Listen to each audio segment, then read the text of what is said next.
కానీ వాస్తవంగా కూడా వాస్తవం అంటే 5 సంవత్సరాల కిందేమో అని దాదాపు 6 నెలలు 8 నెలల కింద కూడా ఎవరు ఊహించలేదు.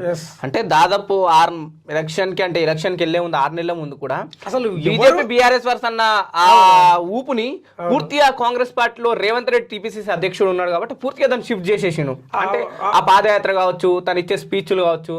అంటే దానికి తోడు కూడా రేవంత్ రెడ్డికి ఏం కలిసి వచ్చిందంటే అప్పుడే కర్ణాటకలో కాంగ్రెస్ పార్టీ అధికారంలోకి రావడం అనేది పెద్ద బూస్ట్ ఇచ్చింది. అంటే ఇక 2 అంశాలు తీసుకోవచ్చు. ఒకటి రాహుల్ గాంధీ భారత్ జోడో యాత్ర, అదొకటి అంశం. అయితే అంశంతో మీరు అన్నట్టు కర్ణాటకలో అధికారంలోకి వచ్చింది.